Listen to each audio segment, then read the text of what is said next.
You are listening to Fantha Tracks. Because of the following special program, Wonder Woman and the Incredible Hulk will not be presented this evening.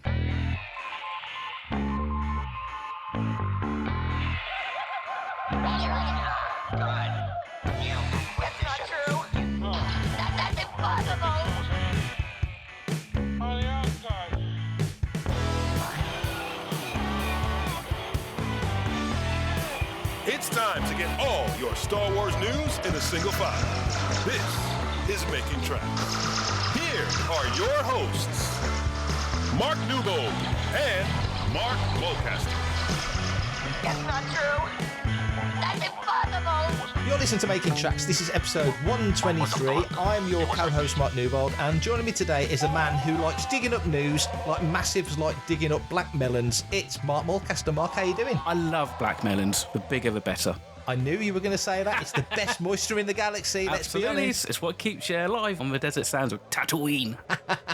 How's your week been? Week's been good, dude. It's been a week of two halves, which I think is quite apt considering the episode of Book of Boba Fett we've just had. You know, so I had a quite earlier start to the week in terms of work, and then it got busy at the back end. And, you know, I was thinking on Wednesday, I haven't actually received anything to talk about in terms of like new Star Wars acquisitions. And again, I now have quite a bit. So yeah, that's all good. How about yourself? Regular week. A few bits have come in, but I want to hear about your stuff. What stuff's come to you? Probably a couple of things that you've received already. So I got my Goldsboro Books copy of Fallen Star, which has got the nice kind of yellow-edged pages, and signed by the delightful Claudia Gray, and that's going to go next to its regular edition copy. I had, and we can only blame the US Post Office for it, my Happy Holidays Rancher Obi-Wan Christmas card came through. And this one is definitely down to Mr. Matt Booker, because he posted a link in one of our group chats. I've got a lovely Death Star tablecloth set, which came from Zavi. So he posted, and I saw it, and I looked down at the price. Can you hear that? Can you hear that?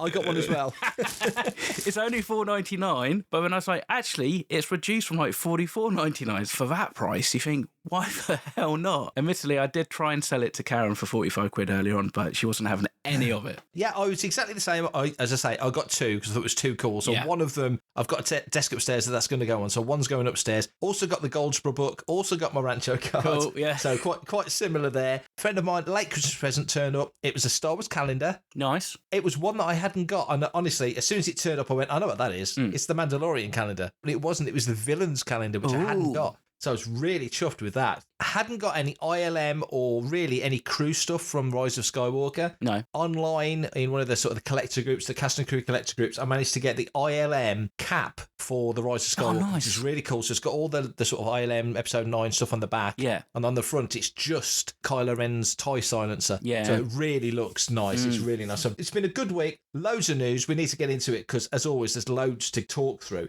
But we will make one little announcement that we literally just decided before we started recording. I know. Yeah, go on then. Well, do you want to say it or shall I say it? Well, I don't mind. I can say it, as this is pretty much live. So we had a quick chat just before the show, and as much as we really, really, really love doing our Sunday long kind of reviews of the Book of Boba Fett, we kind of realised that by the time that people get to listen to it on the Tuesday, it's probably a little bit late. So we're going to try for the remainder of the series anyway, and maybe going forward into Andor and Kenobi, we're going to try and do kind of these quick reactionary episodes which will come out the same night as the episode. If you get a chance to watch the episode on Wednesday morning, then you might be able to listen to us talk about it on Wednesday night. Or failing that, if you watch it on Wednesday evening when you get back from work, you should be able to listen to it on Thursday morning to your commute. I mean, it'll be a bit rough and ready because, well, you know, it's me and Mark, so we figured it would just be kind of fun just to do a kind of a raw initial knee-jerk reaction reviews. Wednesdays going forward. So from this Wednesday, so you're hearing this on Tuesday, believe it or not, you're getting another episode tomorrow, and it's going to be fresh out the oven,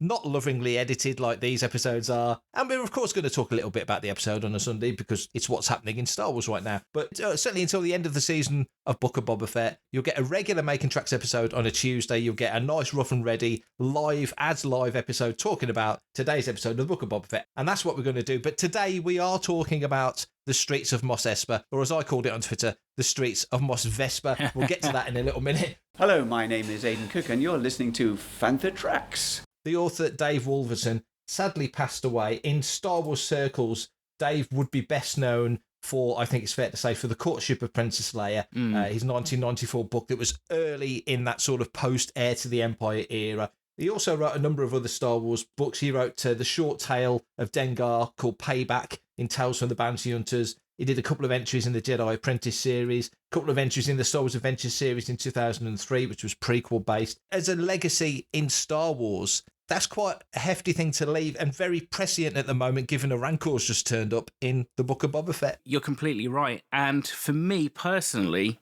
the Courtship of Princess Leia has fairly kind of sentimental value because of the fact that that was the very first expanded universe book that I actually brought. All the books up to that point, so from Heir to the Empire onwards, I just got them out of the good old Yateley library of all places. But this was the first hardcover. That was my month's pocket money. To be fair, the cover has always been quite catching to me. I've always liked that cover. You know, that book, as well as I think sometimes some of the other early expanded universe books, kind of get slightly maligned because I think they're just in the shadow of the Empire trilogy, Timothy Zahn's first trilogy. It's actually a really pretty good book. And also, I think there's been such a long-lasting legacy that has actually followed on from what Dave wrote in some of those books, which have kind of carried over into canon. You know, you think of the Night Sisters and how important a part they played in the Clone Wars, and now, you know, we've got Boba Fett wanting to ride a rancor, which is when they first did it. You know, the Night Sisters were riding around on the backs of rancors on Dathomir for, you know, years, and Dave was the first person to write about that. Yeah, exactly. Yeah, it seemed kind of sad and strange that episode in particular would come out the day, literally the day that he passed away, the 14th. Yeah. Another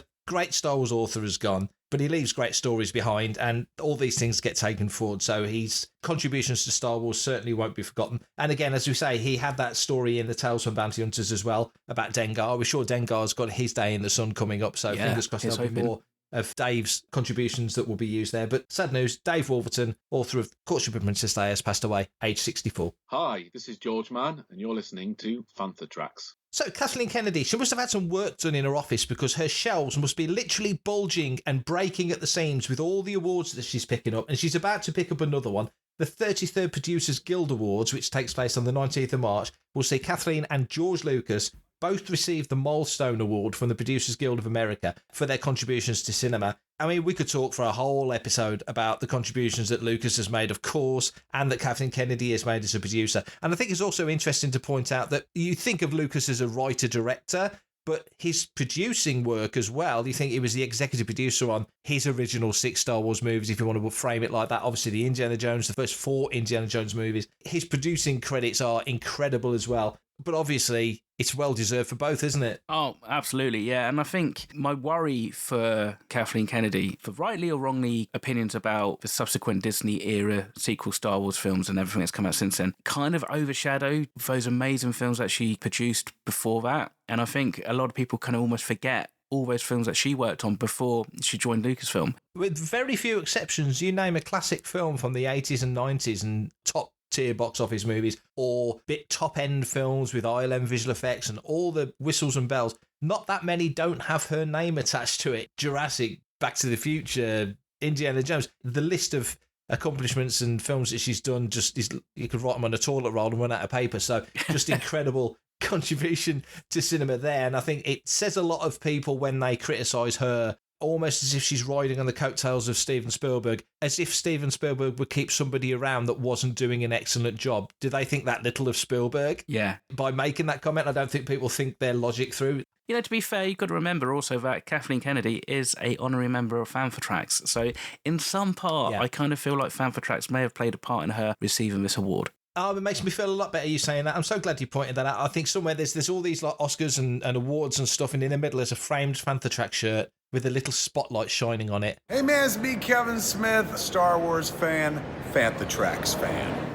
May the toys be with you. It's arriving in Lichfield in Staffordshire, not a million miles away from where I'm sitting right now. It's bringing loads of vintage Star Wars, all sorts of incredible stuff to the hub at St Mary's, which is right in the middle of the city. It's the exhibition that runs from the Saturday the 22nd of January right through to the 20th of March. It's a 30-minute tour. You only need tickets at the weekends. If anybody's been to any of the other May the Toys With You events around the UK, and they've been all over the place, they've been down south, they've been on the coast, they've been around so far, and fascinating stuff, well worth going. There's lots happening during the time that May the Toys Be With You is at the hub. There's a musical quartet called the Highly Strung Quartet. They're performing Starlight, the music of John Williams, at the hub That's on the 26th of February. It's a Saturday. Tickets are £18. It starts at 7:30. Fantha Tracks will be there because we're not going to miss something as cool as that. And then on the 17th of March, Richard Winterton Auctioneers are doing a special auction at the Hub, and a percentage of the money goes to the Hub because it's part of the church, so obviously they're constantly fundraising. Are you going to be coming up for this? Yeah, absolutely. I will definitely come up at some point. The last time I saw it, in fact, was at Maidstone, and the Rebel Legion and the UK Garrison were there, actually, and we actually had a fun time and photos amongst the exhibit, and we were outside the Maidstone Museum, and it well received, and I think actually we helped pull in a few more punters that day, which was great. I mean, it's an impressive collection, and it's got some really rare items, which, you know, stuff that hasn't been produced before, and items that I think a lot of people who go there kind of go, oh my God, I had that, or I didn't have that, but I wish I had that. And, you know, it's definitely worth a visit if you get a chance. I'm very much looking forward to it. Got to go and do it. So if you're in the area, or even if you're not, take a visit to Lichfield. It's a beautiful city. It's a cathedral city. It's well worth visiting. Come and see May the Toys Be With You from the 22nd of January to the 20th of March at the Hub at St Mary's. And on Friday, this coming Friday, there's a press day, and I'm going to be talking to Matt Fox from May the Toys Be With You. So next episode of Making Tracks, there'll be a brief conversation between myself and Matt Fox talking all about May the Toys Be With You. Hello, I'm Dennis Lawson, and you're listening to Fantha Tracks. So for the final time in a regular Tuesday episode of Making Tracks, we're going to talk about an episode from Season 1 of the Book of Boba Fett. This is Chapter 3, The Streets of Mos Espa. It's an episode, I think it's fair to say, that has divided fandom. Lots of picking on small elements in the grand scheme of things, whilst not celebrating some of the awesomeness, and there's a lot of awesomeness in this episode. Speaking for myself, really enjoyed it, thought it was great fun, totally different tonally to last week's episode, which I think was a highlight of all Star Wars. It really was a fantastic episode. This, very different, seemed to be more about moving the story forward and pushing on into current era, and I thought it was excellent, but I want to hear what you thought about this one, Mark. First time I watched it, I was just like, it's all right. It wasn't anything special, and I happened to have watched it first thing on a Wednesday morning, and there wasn't actually that many people who had seen it, so I didn't really have anybody to kind of talk to about it, which is a bit annoying. But then I did rewatch it, and to be fair, it's not the worst, and, you know, considering a lot of the comments and a lot of the things that people are, like you said, nitpicking over, they are issues, but I don't necessarily think they're specific issues to that episode. I think there's issues that I think maybe are just inherent with the Book of Boba Fett series as a whole, and potentially also some aspects to the world of making Star Wars on a smaller TV budget. That's an interesting point. I mean, whilst visually certain episodes look like you could just throw them on the big screen, maybe it's fair to say Book of Boba Fett feels tighter, smaller, more closed in, because it is all set on Tatooine, mostly on Mos Espa or the palace. Yeah. Or when, you know, you get out into the Dune Sea, I'm thinking back to that season 2, episode 1 of Mando the Marshal. It was so grand and sweeping and felt like it could be thrown up on a cinema screen. But there's no getting away from the fact that people make movies like movies and make TV shows like TV shows. It is a TV show, it's not a movie. Even though it looks like a movie, it's got all the whistles and bells that a movie would have these days. But nevertheless, there's something about Book of Boba Fett. It feels like they've tried to sort of dial in a little bit and make it more small scale, because my gut tells me that it's going to explode and you'll look back like the first couple of 3 episodes of WandaVision a year ago. We'd go, what the heck is this 1950s sitcom crap? You know, and then eventually we're like, it makes all the sense. And there's a big part of me thinking, got to be patient. Take the episode as it comes. We can only talk about what we've seen and hypothesize what's to come, and then get proved wrong the following week, like we nearly 9 times out of 10 do. That's how it feels. Yeah, no, absolutely. And I think the one thing that I find quite interesting, and it seems to go against from what obviously we read a lot in the comics, especially like with War of the Bounty Hunters and stuff like that, isn't actually about Boba Fett, but it's about Jabba the Hutt's reach, because it kind of seems like everything that we're doing at the moment, or we're seeing at the moment on the Book of Boba Fett, is very, very small. It's only focused on basically, you know, the closest town, or the, you know, the capital city on Tatooine. And if you were to ask most Star Wars fans, you know, who's Jabba the Hutt, they'd say he's this massive international or interstellar crime boss. You know, he's got quite a big reach. And that's not what we're seeing. Now, whether or not that's to do with a mismanagement of how Bib Fortuna's handled it, or maybe it's just some kind of misconception on our behalf, I find it quite interesting, because it, you know, we had that map with 88, and he's having to explain the interplay between the three different gangs, the Trandoshans and the Aquilition. To me, anyway, before this series came out, I would just kind of go, well, that just seems like a little bit too trivial, to even worry Jabba. But maybe that's a testament to how things have gone since that sail barge blew up. Where the division has come from is basically, it comes down from the expectations of what we expect Boba Fett would do versus the acceptance of, having somebody else come in and give us a different perspective. Because how easy would it have been for Favreau to pretty much have written Boba Fett kind of story that would have just leapt straight out of the comic books, where he was badass and he wasn't very verbose and all that. If that's going to work for us, and me and you and everybody else are going to stand here and go, oh my God, that's amazing, it's Boba Fett we've always seen. But is that necessarily then going to shortchange us and maybe getting a bigger, better story? And again, I think, like you said already, you got to kind of take a step back and go, we're only midway through the first book. And if rumours are true that this is going to get greenlit for a second series, well, then potentially whatever we do see at the end of this series, I'm sure there will be some kind of conclusion to the current storyline, but I think there's going to be ramifications for a wider, bigger story. And maybe in some respects, you have Boba Fett in this series now focusing on just getting the house in order, so to speak, getting the palace and the locals to kind of respect him or to fear him or whatever he needs to do. You go into season 2 and suddenly it's like, right, how do we kind of roll this out bigger? How do we get the kind of Jabba the Hutt level of respect and notoriety that Boba Fett maybe wants? That's another great point, though, because, and again, I think because we've been around the characters a long time, but this is a new presentation of them, and it's a new angle on Jabba in a way. You never really quite knew what Fortuna would do, and you realise he just sat there and got fat and just pretty much, and just coasted on the reputation of what Jabba had done and didn't really expand it himself. Let the gangs get away from him within Mos Espa, and that's on the doorstep. So when I did the review, and it kind of came over as a criticism, and it sort of was, but it's not, because I'm very conscious that there's 4 more episodes to come and possibly a second season, and it's going to fold into the other Favloni-verse stories or whatever you want to call it. But it feels like right now we're dealing with a clean-up on Aisle 3 when there's a tsunami coming. Yeah.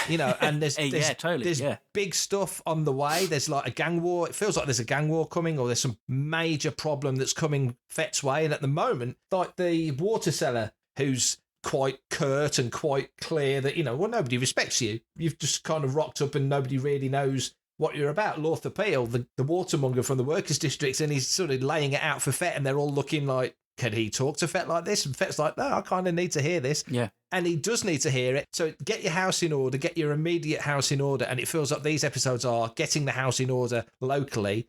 Maybe that's what season 1's about. Get Tatooine on side. Exactly. Make it so that you look at that throne. Jabba's half a decade gone and Fortuna's dead and Boba's the guy. So you go to Jabba's palace, you ain't going to Jabba's palace, you go to Boba's palace. We still call it Jabba's palace. He ain't been there for 5 years. Yeah. He's dead. The legacy of Jabba still hangs very heavy over Tatooine, all of Tatooine, not just the cities we've seen in this series. But Fett's got to get past that. And Fett was like one of Jabba's top guys. We know this from the past. We saw it in Return of the Jedi. He was there. He's one of Jabba's guys.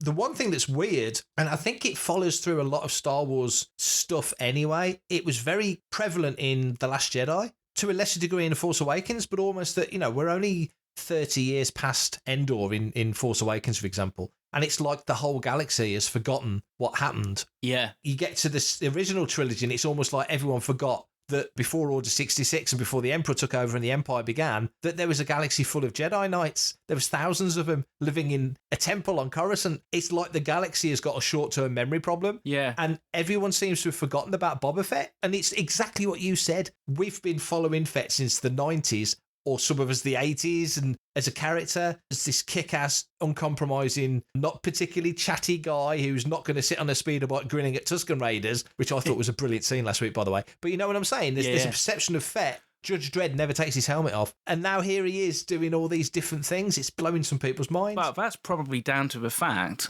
that a portion of people just assumed that Fett died on the sail barge. Yes. Probably word has come out from the survivors, let's say Max Rebo, and he was like, oh yeah, no, I saw Fett like head first into a Sarlacc pit. Yeah, he's done for, he's dead. I mean, and maybe it's a commentary just on society today. We do forget pretty quickly, some kind of new kind of disaster or to something. And actually then the next thing comes along and we all focus on that, and we're like, nobody ever kind of looks at the cumulative effects and go, actually, hang on a sec, what about this? And, that wasn't resolved and all that. And so maybe it's just kind of a commentary on that. I think what we're kind of facing is possibly just the teething difficulties of this series. Yeah. Some of the issues that I have with this series is more of a, it's a series thing. It's not necessarily on a episode by episode thing. So it's kind of creative decisions or directions that they've taken, which just doesn't necessarily line up with either my own expectations or maybe my own kind of creative kind of sense of where I would place things. But let's be fair, we've still got a great Boba Fett series. It's a Boba Fett series that's brought Machete into a galaxy far, far away. That whole sequence was brilliant. Bringing the twins back was great. The interplay, the veiled threats and the sort of tacit agreements that was there, and then leaving the Rancor, which is obviously a Trojan horse. Yeah. That whole sequence. And like you say, having Danny Trejo in it was brilliant because he's kind of Robert Rodriguez's Lucky Charm. Second cousins as well, which I didn't realise until I did a bit of research. So, so there's all of that, which was fascinating. And really enjoyed that. And the Black Chrysanthemum scene was phenomenal. That jump when he pulls him out of the Bacta tank was just, whoa, what the heck? And the whole fight sequence. So they're all the positives. And I'm loving the flashback stuff. And I know there's been a lot of kickback on the fact that the Tuscans, that particular tribe of Tuscans, are completely wiped out. Like we haven't seen that happen before in Star Wars. Anakin wiped out an entire village. Yeah. A whole sandcrawler full of Jawas were taken out in A New Hope. We have a relationship to these Tuscans because we've just spent 2 episodes with them, especially in the tribes of Tatooine. We really got deep into them and learnt more about them and how they are, what they do, and all the real world links to people here on Earth, which was very well put together. There's a wonderful article on Gizmodo by Jordan Mason that looked at that. Well worth seeking out. We put a link on Fantha. So there's all the connections there. But I didn't see an issue with that particular storyline being stopped because everything is about servicing the storyline of Boba Fett. Yeah. And that is part of Boba Fett's journey. This isn't a show about the Tusken Raiders. It's not a show about Jabba. It's not a show about Black Chrysanthemum. It's all about Boba Fett. And every single character serves the story of Boba Fett. It's the Book of Boba Fett. So if that's what happened, that's what happened, because that motivates Boba in his activities and what he does. Look at Fett, how he wants respect. Fett would look at the tribal chief of that Tusken clan and see that he leads by respect. He's respected by everybody with him, beneath him, alongside him. Fett almost aspires to be that guy. When he gets dragged out the Sarlacc pit and he's done and he's dead, and the Jawas nick his armor and knock him out, and then the Tuskens find him, he's dead. He shouldn't be alive, but he is. And that Tusken, that is the guy Fett wants to be. And so you can see that the role of those Tuskens in the broader story is absolutely pivotal to where this thing's going to go. Absolutely. Even in A New Hope, if Aunt Beru and Uncle Owen weren't burnt alive by the stormtroopers, Luke would have stayed on Tatooine. Yeah, agreed. I have no doubt. It's that key motivator. And the first time I saw it, I didn't quite understand the relation in Vision Quest, but I think the fact that we've gone back into the Bacta tank and we've gone back to that flashback of him as young Daniel Logan era Boba, and he's watching Slave One go. I think it's all about abandonment. And I think, again, in a similar kind of way, maybe what Rodriguez and Jon Favreau are kind of saying is that actually that Tatooine tribe gave Boba that kind of family that he's never really had. And probably if they hadn't have got wiped out, he would have probably been quite happy to stay there, maybe for the rest of his, days, or at least for like a long period of time. So this is like that kick up the arse, isn't it, to move the story along. And again, I think also then, like I said in the previous episode, where the events of the past are going to kind of merge with events of the present, this is what we're seeing. The Pikes now being an issue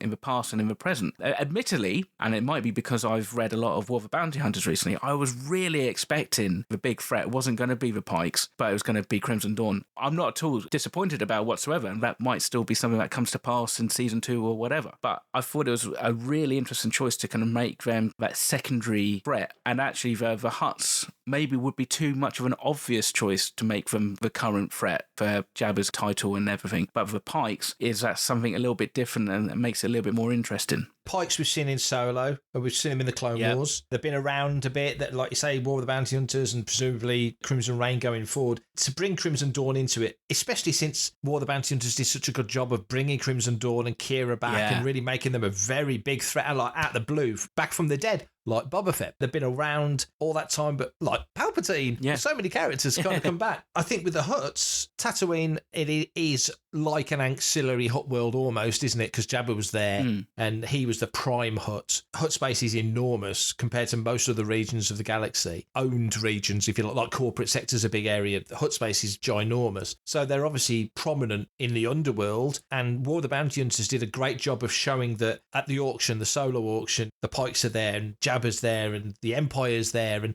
all these factions. You think the Empire is going to sit above everything. It doesn't work like that. I think that's another thing that in a broader galactic scale, slightly getting away from this, that Palpatine still, mostly through his envoys and his underlings, but there was still a lot of politics to be done, to hold the galaxy in place, to do deals and work alongside, not necessarily with, but sort of alongside other organisations that had hold in different areas of the galaxy was really important. And Jabba was part of that, but not the top of the tree. And I think you go back to Shadows of the Empire when Shizor turns up and speaks to Jabba, and Jabba starts talking in Huttese, and Shizor says speak basic, and all of a sudden Jabba's just speaking in basic. I remember at the time I was like shocked.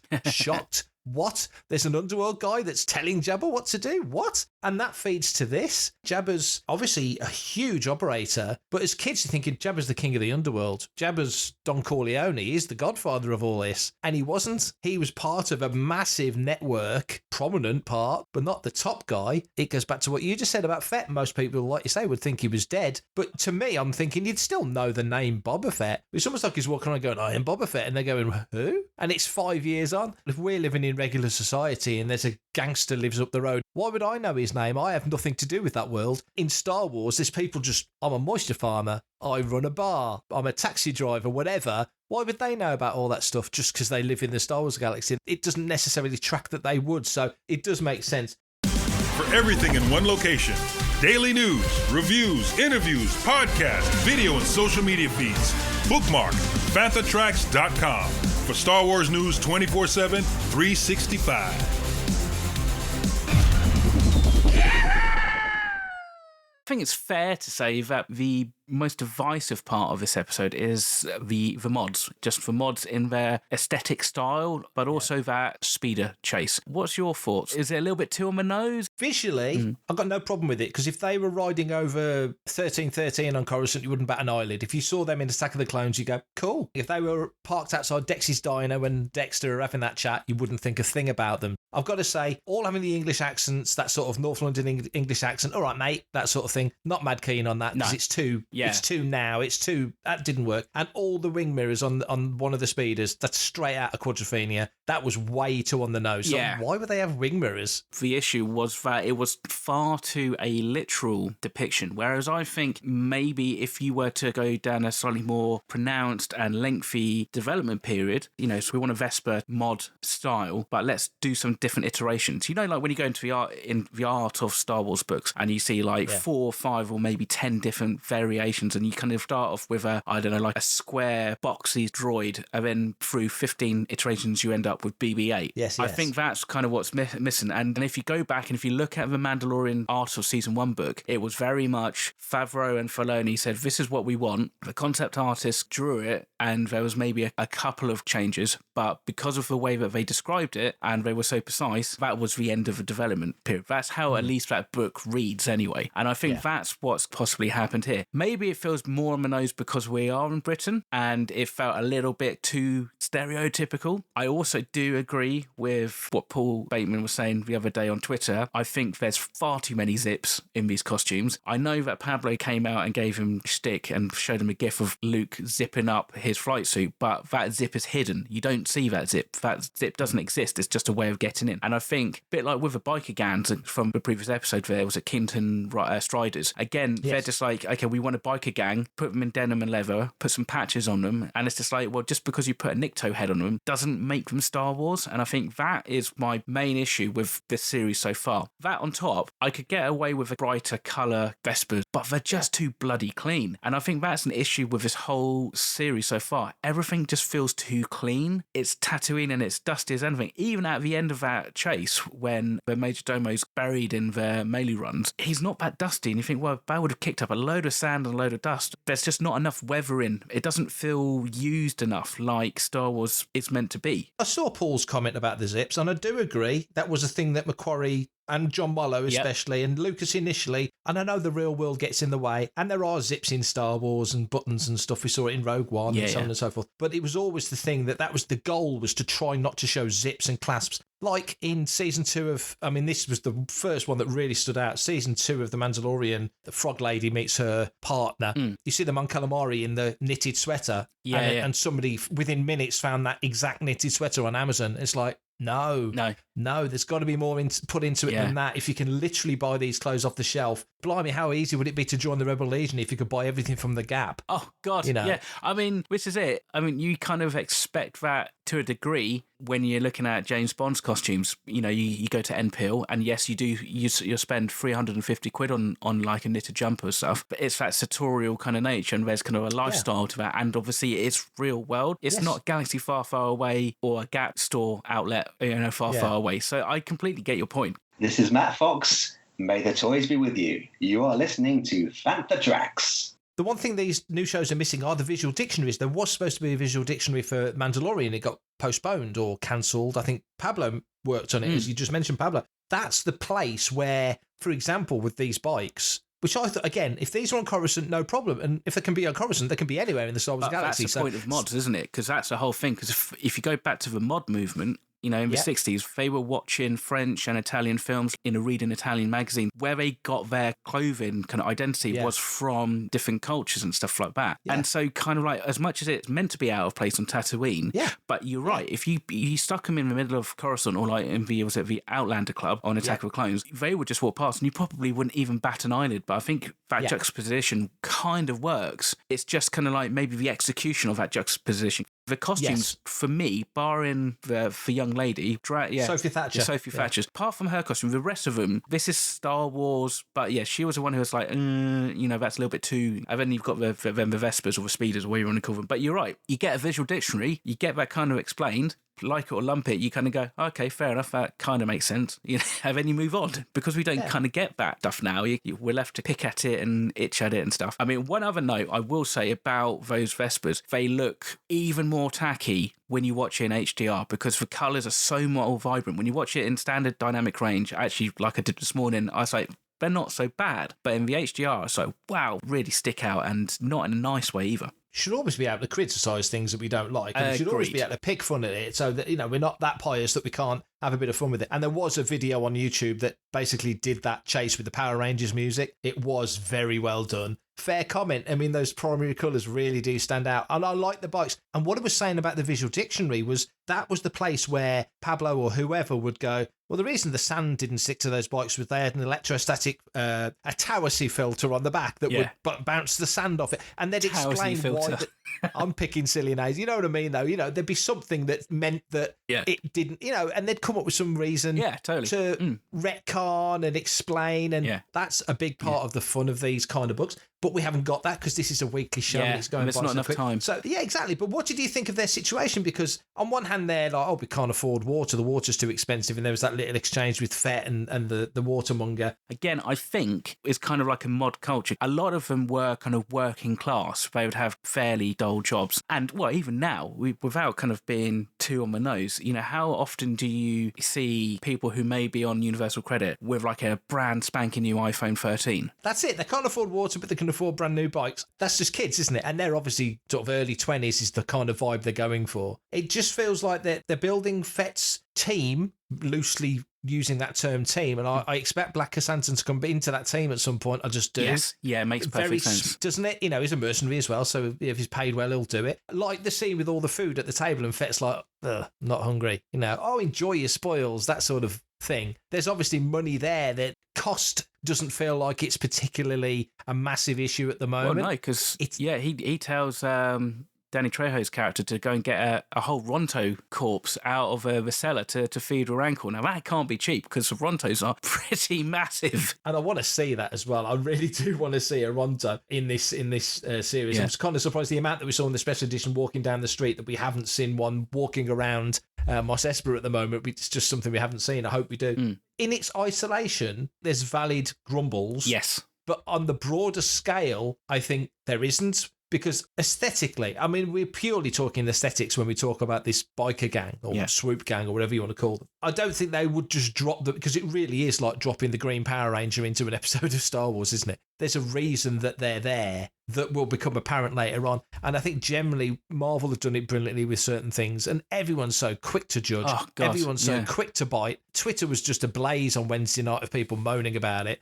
But I think when you get to episode 4, chapter 4, and move on, you'll suddenly go, that's why they were there. They were from Coruscant, or they were from wherever. It could be anything. It really, literally right now, could be anything. A certain fire spray in it, for all we know, because we've not seen that other than in flashbacks yet. We haven't seen the Slave 1. That's true. No, we haven't. I think that whole chase scene, from the moment they get into the mayor's office, it kind of goes a little astray, because Fett and Fennec let the Major Domo walk into the mayor's office. We just saw them in the previous episode. They pretty much just forced their way in. So then suddenly Fett's now kind of like, okay, I'm going to stand back and wait, which maybe shows a development in his kind of character and maybe the relationship between him and the mayor. But then obviously all it does is it gives the Major Domo a chance to kind of like hightail it out of there into a very Back to the Future 2 kind of chase scene. And so many conversations about that, a lot of negative, a lot valid. Some people made the point that they think that it was a bit slow because they wanted to show off the environment, and if it was too quick, you wouldn't see the environment. To which I would say, well, if that was the case, you would just pull back a little bit, because it's fairly tight on the chase, so you can see the characters' faces. If you wanted to convey the speed, you'd just pull back a little bit like you did in the pod race. Not that they're going to be going that speed, but, you know, you'd pull it back and you'd show a wider view looking down on Mos Espa, and you'd see a bit more. And I'm still hoping to see locations that we remember from Phantom Menace and Attack of the Clones. We haven't quite seen that yet, but to sort of tie the two things together. But nevertheless, I think if that's what they wanted to do, they would pull back, but they didn't. The best analogy is what you've just said. It's that Back to the Future 2, 1 and 2 chase. Very much felt like it was in that ballpark. That was the thing they wanted to make you think of. Star Wars doesn't need to refer to other things like that. It just doesn't. I know it's cute and funny and nods to this and nods to that. If you want to make a cute nod to something, tweet it. You don't need to put it into Star Wars. Star Wars can refer to itself now. Star Wars is big enough. It doesn't need to refer to anything else other than Star Wars. We've got such a rich literature, comic book, visual, in many different realms, and of course television and film history of Star Wars. If you want to refer to something from an episode of Droids. People will get it. You don't need to refer to something from Back to, because it's clearly what they were pointing you towards with this chase. And the Mailer on Fruit was cool because, you know, yeah, Rebels. See, that is a reference, which is kind of quite nice, because you kind of go, oh yeah, exactly. Rebels and that. It did remind me of, you know, not only the Back to the Future chase, but obviously I think there's a certain level of poking fun at all those kind of chases, you know, where you get the guys walking back and forward. I can't remember what show it's in. There's two guys whose only job is to walk backwards and forwards with a plane of glass, just so, you know, was it Wayne's World or something? I can't remember. Naked Gun, I think. It's one of those. Exactly. So it's satirical in its nature anyway. But yeah, so, you know, that was kind of fun. Wasn't 100% sure about the fact there was that Ralph McQuarrie kind of art concept art where we just drive through. I was like, wow, that's kind of like as much on the nose as you're going to get. Even if you didn't realise it was Ralph McQuarrie art, it just didn't quite match anyway. Anyhow, the second and third time I watched it, I was like, I'm less offended by it now than I was the first time. The first time I was like, this is a bit janky. There were some shots and some of the VFX just wasn't quite up to scratch. It was like the speeders were lacking a bit of motion blur to make it look like that they were actually moving. Again, we assume that this whole series has probably got like a budget of like about 100 million. So this is going to mean that you take away the developmental time, it's going to be probably less than $10 million per episode or something like that. So, you know, you've got to put that into perspective, and you can't kind of necessarily hold it up against like a Star Wars film that costs like $200+ million for the film. So there is a part of that as well. It was okay. It's not going to make my top bit of 2022 when it comes to Star Wars, but, you know, we're still only January and we're still only halfway through the series, so we've still got a lot of Star Wars left to view. Right, well, I think for today, that's all we've got time for. So, Marky Boy, can you let the good listeners know how they can get in touch if they've got like a comment or question or a theory or, as usual, a complaint? We are the complaints department, of course. Of course. If you want to be a part of the action and stay updated on all the latest Star Wars news, visit fanthatracks.com or check out the free Panther Tracks app through the App Store to follow us on your mobile device. You can reach out to us and send in your listeners' questions by emailing radio@panthertracks.com. Like Mark just said, we need new questions. We've got loads of time now because we're doing our standalone episode reviews on a Wednesday night, so we'll have more time in our Tuesday episodes to go through listeners' questions. We've got Jay Manchand, the artist, interview with him coming in the next episode as well. So please send your questions in. We will be talking about anything and everything. Comment, like and share on all of our social media feeds at FantaTracks, and be sure to subscribe, leave a review, preferably a 5-star one, on Amazon Music, Audible, Apple Podcasts, Google Podcasts, Spotify, or your podcatcher or smart speaker of choice. And as always, thanks to James Semple for composing the FantaTracks intro, Adam O'Brien for our Making Tracks opening music, and Mark Daniel and Vanessa Marshall for our voiceovers. Remember, tune into our FantaTracks new show, Good Morning Tatooine. It's live most Sunday evenings, not on at the moment. It will be back soon. We're having a little break whilst we rejig a few things. It will be back, but when it is, it's 9 p.m. UK time, 4 p.m. Eastern, 1 p.m. Pacific on Facebook and YouTube. And that's me done for this episode. Have a good week, and no doubt I will catch up with you. Well, I'll catch up with you on Wednesday anyway, if nothing else. Yes. For everybody else, thank you very much for listening. Do appreciate it. Take care. Stay safe. Remember, wear those masks. Get jabbed. Get boosted. And may the Force be with you. Coming up next on FantaTracks Radio, it's another episode of Making Tracks.